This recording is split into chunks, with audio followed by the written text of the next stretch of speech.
अस्सलामु अलैकुम व्यूअर्स, उम्मीद करता हूँ आप तमाम खैरियत से होंगे। जैसा कि आप लोग जानते हैं कि हमने जो है क्लास फिजिक्स में चैप्टर नंबर 3 स्टार्ट किया हुआ है और उस चैप्टर नंबर 3 का नाम है डायनेमिक्स। ठीक है, अगर हम लास्ट लेक्चर की बात करें तो लास्ट लेक्चर में हमने कुछ न्यूमेरिकल किए थे। ठीक है, तो आज की क्लास में हमने जो है एक अनदर टॉपिक डिस्कस करना है। ठीक है, और ये इसका जो है ना इस चैप्टर का लास्ट है और ये जो टॉपिक है इंतहाई आसान टॉपिक है और आसान होने के साथ साथ इंटरेस्टिंग भी है। ठीक है, जो कि हमारा इससे जो है रियल लाइफ में वास्ता पड़ता रहता है। ठीक है, किसी ना किसी सूरत में हम इसे यूज करते रहते हैं। ठीक है, तो फ्रिक्शन को हमने समझा, फ्रिक्शन क्या होती है, कैसे डिफाइन किया जाता है, आज की क्लास में हम तफसील से समझेंगे। ठीक है, अगर आप लोग इस चैनल पर न्यू आए तो आप लोगों से पुरानी रिक्वेस्ट है कि आप चैनल को लाइक कीजिए, सब्सक्राइब करें और आपके जो भी ग्रुप है उन तक लाजमी शेयर कीजिए। ठीक है, तो फ्रिक्शन क्या होती है, जिसे उर्दू में रगड़ कहते हैं। ठीक है, तो डिफाइन कैसे करते हैं, डेफिनेशन क्या है फ्रिक्शन की, कि the force which is resist of a moving objects is called friction. क्या होती है फ्रिक्शन, के वो फोर्स जो किसी मूविंग ऑब्जेक्ट को रेजिस्ट करे। ठीक है, उसे हम क्या कह रहे होते हैं, फ्रिक्शन कह रहे होते हैं। ठीक है, अब हम इसको आसान अल्फाज में समझते हैं कि अगर मेरे पास ये क्या है, एक बॉल है और ये बॉल किसी न किसी सरफेस पर क्या कर रही है, मूव कर रही है। ठीक है, अब इस बॉल के ऊपर मैंने फोर्स अप्लाई किया, क्या किया, फोर्स अप्लाई किए। फोर्स अप्लाई करने की सूरत में ये बॉल क्या करेगी, फोर्स अप्लाई करने की सूरत में ये बॉल क्या करेगी, मूव करेगी। ठीक है, मेरा आप लोगों से सवाल है, क्या ये बॉल क़यामत तक मूव करती रहेगी? नहीं, एक स्पेसिफिक टाइम के लिए मूव करेगी और उसके बाद क्या करेगी, दोबारा रेस्ट में आ जाएगी। ठीक है, तो में क्यों आई, सवाल ये पैदा होता है। ठीक है, इसको तो मूव ही करते रहना चाहिए था, वजह क्या बनी कि ये रेस्ट में आई, उसकी वजह क्या बनी, फ्रिक्शनल फोर्स बनी। ठीक है, फ्रिक्शनल फोर्स क्या होती है, जब ऑब्जेक्ट मूव करता है फ्रिक्शनल फोर्स उसके अपोजिट डायरेक्शन पर लाई करती है, उसको मूव करने पे रोकती है। ठीक है, और अगर उसकी स्पीड कम हो जाए यानी कि नॉर्मल फोर्स और फ्रिक्शनल फोर्स बढ़ जाए तो वो ऑब्जेक्ट क्या होता है, रेस्ट की हालत में आ जाता है। ठीक है, यानी कि अगर आप लोगों ने अक्सर औक़ात देखा होगा कि जो साउल होता है, ठीक है, उसके नीचे कुछ लाइंस वगैरह बनी हुई होती हैं। ठीक है, वो लाइंस बेसिकली फैशन के पर्पस से लिहाज से नहीं बनाई जाती, वो जो लाइनें फ्रिक्शन के को प्रोड्यूस करने के लिए बनाई जाती है।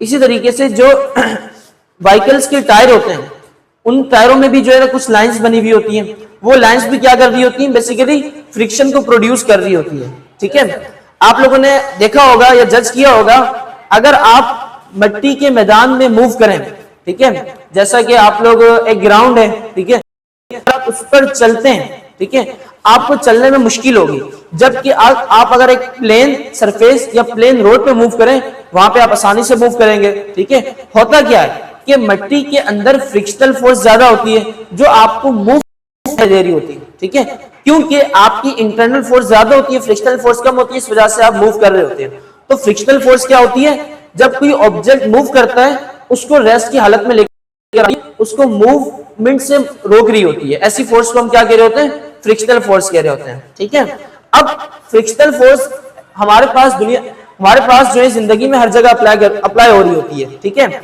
अब अगर मैं जो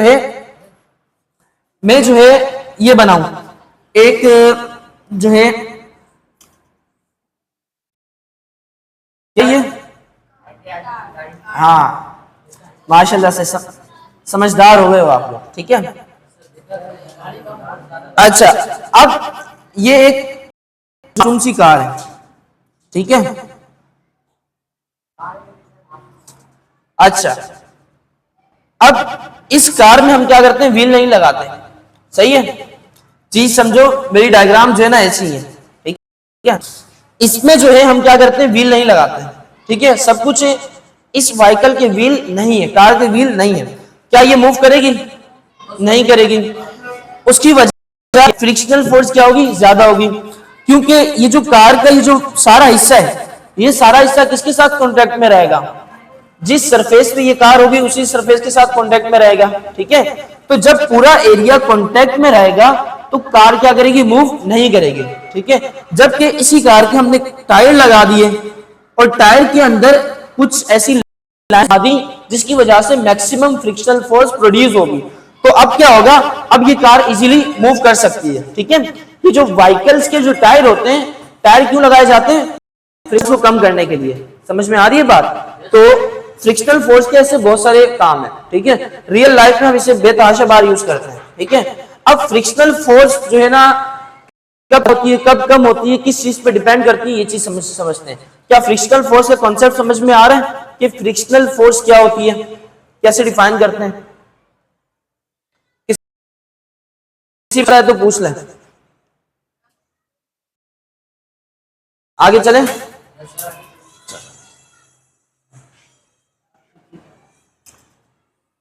अब फ्रिक्शनल फोर्स एक फोर्स है, क्वांटिटी है, अब ये किसी ना किसी चीज पे डिपेंड भी करती होगी। ठीक है, तो फ्रिक्शनल फोर्स रेजिस्टेंस के डायरेक्टली प्रोपोर्शन है। किसके, फ्रिक्शनल फोर्स किसके डायरेक्टली प्रोपोर्शन है, रेजिस्टेंस के।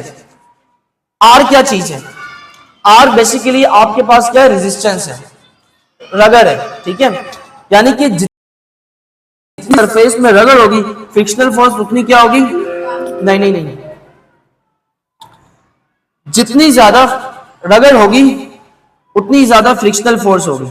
ठीक है, जितनी भी किसी चीज में, जैसा कि आप लोग जो है मिट्टी में चलते हैं, अगर मिट्टी में भागते हैं तो आपको जो है फ्रिक्शनल फोर्स क्या होगी, ज्यादा होगी। ठीक है, जबकि आज आप जो है किसी रोड पे चलते हैं तो उस दौरान फ्रिक्शनल फोर्स क्या होगी, कम होगी। तो क्या होती है, रेजिस्टेंस ज्यादा होती है। ठीक है, रगड़ ज्यादा होती है, इसी वजह से फ्रिक्शनल फोर्स वहां पे क्या हो रही होती है, ज्यादा हो रही होती है। ठीक है, तो आर का और एफ एस का कैसा रिलेशन है, डायरेक्टली रिलेशन है। अब हम इन्हें इक्वेट करते हैं, हम प्रोपोर्शनलिटी जब भी रिमूव करते हैं तो कौन सी दो चीजें आती हैं, जब भी प्रोपोर्शनलिटी का सिंबल रिमूव होता है तो कौन सी दो चीजें,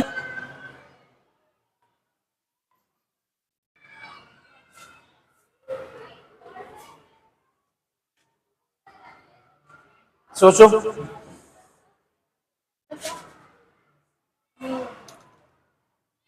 जब भी प्रोपोर्शनलिटी का सिंबल हटता है, जब हम न्यूटन सेकंड लॉ की डेरिवेशन याद डिराइव कर रहे थे, वहां पे ये चीज समझाई थी। इससे ये पता लगता है कि आप लोग घर पे जाके फिजिक्स खोलते ही नहीं हो, पढ़ते ही नहीं। समझ में आ रही है बात। ठीक है, फिजिक्स के लिए अपनी मसरूफ जिंदगी में से टाइम निकाल लो, ऐसे कह रहा हूं, वरना फिर आगे चल के पूरी जिंदगी टाइम देना पड़ जाएगा फिजिक्स को। ठीक है, अगर अभी टाइम निकाल लोगे फिर आगे चल के नहीं देना पड़ेगा, अगर अभी टाइम नहीं निकालोगे फिर आगे सारी जिंदगी देना पड़ेगा, मर्जी आपकी है। तो जब भी प्रोपोर्शनलिटी का सिंबल हटता है, रिमूव होता है, तो दो चीजें आती हैं, एक इक्वलिटी आता है और एक कांस्टेंट आता है।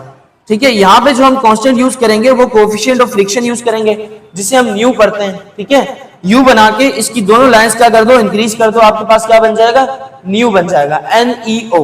ठीक है, और FS आपके पास एसिडी। सही है, अब हमने अगर न्यू के लिहाज से अरेंज करना है तो FS मल्टीप्लाई से किस में आ जाएगा, डिवाइड में आ जाएगा। ठीक है, nu is equal to R upon FS। ठीक है, ये आपके पास फॉर्मूला ड्राइव हो गया किसका, फ्रिक्शन का, कि किसी भी ऑब्जेक्ट में, किसी भी सरफेस में कितनी फ्रिक्शन पाई जाती है। समझ में आ रही है बात।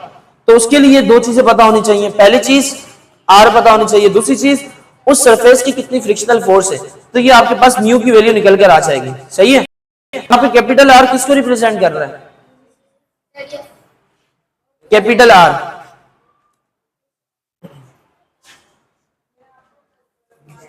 ये ठीक है, क्या ये किताब मेरे हाथ से नीचे जा रही है, क्या ये किताब ऊपर जा रही है, नहीं जा रही, स्टेबल हालत में जो है ना मेरे हाथ में ही है। ठीक है, अब इस किताब का कोई ना कोई वेट भी होगा जो इसको डाउनवर्ड खींच रहा होगा, लेकिन ये फिर भी नहीं जा रही। ठीक है, तो होता क्या है, बेसिकली जब आप किसी भी चीज को किसी सरफेस पर रखते हो और वो स्टेबल लाई करे, तो उस सूरत में उसका वेट इक्वल हो जाता है नॉर्मल रिएक्शन फोर्स के। ठीक है, जिसे मैं रेजिस्टेंस कह रहा हूं, ये बेसिकली है क्या, रिएक्शन फोर्स है। अब ये कौन सी रिएक्शन फोर्स है, इस चीज को समझते हैं। रिएक्शन फोर्स है यानी कि कहीं ना कहीं एक्शन हो रहा है, सी रिएक्शन फोर्स अप्लाई हो रही है। जमीन इस किताब को अपनी जानिब खींच रही है, एक्शन हो रहा है, जबकि ये किताब अपनी हालत में रुकी हुई है। किसकी वजह से, सरफेस की वजह से। ठीक है, तो हमारी सरफेस ये क्या कर रही है, रिएक्शन फोर्स लगा रही है। तो ये जो आर है ये क्या, कौन सी फोर्स है, नॉर्मल रिएक्शन फोर्स है। ये किसके अगेंस्ट लगती है, किसी भी वेट के अगेंस्ट लगती है। ठीक है, यहां पे एक चीज समझते चलें, क्या मैं यहां पे ये लिख सकता हूं कि आर इक्वल है डब्ल्यू के, हाँ या ना।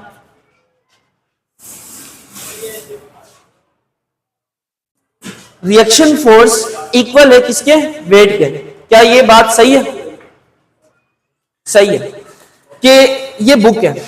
ठीक है, अब ना तो ये बुक ना ये बुक ऊपर जा रही है, स्टेबल हालत में क्या कर रही है, रुकी हुई है। ठीक है, स्टेबल हालत में, तो इसके ऊपर जो है वेट भी इसको खींच रहा है। ठीक है, ये नीचे नहीं जा रही, तो उस सूरत में हो क्या रहा है, जो मेरे हाथ की सरफेस रिएक्शन फोर्स लगा रही है, ठीक है, वो दोनों क्या है, इक्वल है। ठीक है, यानी कि अगर इस बुक का वेट 50 न्यूटन का है तो इसके ऊपर नॉर्मल रिएक्शन फोर्स कितनी अप्लाई हो रही है, 50 न्यूटन की। ठीक है, अगर हम थोड़ी देर के लिए मान लें कि नॉर्मल रिएक्शन फोर्स ज्यादा है और वेट क्या है, कम है, नॉर्मल यहाँ पे अप्लाई हो रही है अपवर्ड, वेट कहां अप्लाई हो रहा है, डाउनवर्ड, तो फिर इसको कहां जाना चाहिए, ऊपर जाना चाहिए। क्या ये जा रही है, नहीं जा रही है। और अगर हम थोड़ी देर के लिए मान लें कि वेट ज्यादा है इस किताब का और फोर्स क्या है, कम है, तो वेट ज्यादा होने की सूरत में इसको क्या करना चाहिए, मेरे हाथ को जो है ना नीचे धकेलना चाहिए। क्या ये जा रहा है, नहीं जा रहा, ये स्टेबल हालत में। जो पंखा है, पंखे का भी कोई ना कोई वेट होगा। ठीक है, क्या पंखा जो है छत को चीरता हुआ छत से बाहर जा रहा है, नहीं जा रहा, तो जो नॉर्मल रिएक्शन फोर्स है वो ऑलवेज ऑब्जेक्ट के वेट के। ठीक है, तो यहां पर मैं लिख सकता हूं, आर की जगह डब्ल्यू लिख सकता हूं। इसकी एक और शक्ल बना लेते हैं, एक स्टैंडर्ड फॉर्म ये है, दूसरी स्टैंडर्ड फॉर्म भी बना लेते हैं। तो हमें ये समझ आई, जो नॉर्मल रिएक्शन फोर्स है वो किसकी इक्वल होती है, डब्ल्यू के।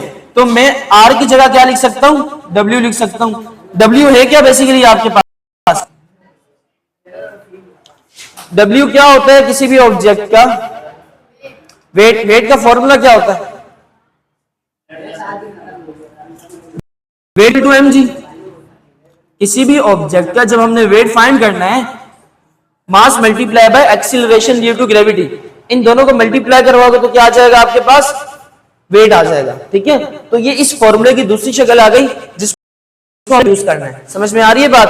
तो ये था आज का फ्रिक्शन का टॉपिक, हमने ये समझा कि है, ठीक है, किस किस चीज पे डिपेंड कर रही होती है, और फ्रिक्शन का थोड़ा सा फॉर्मूला भी ड्राइव किया, और इस फॉर्मूले की एक से ज्यादा शक्लें थी वो भी बना के देखी। ठीक है, कोई साहिब को सवाल करे, दरबार मुअद्दब लगा है जवाब देने के लिए।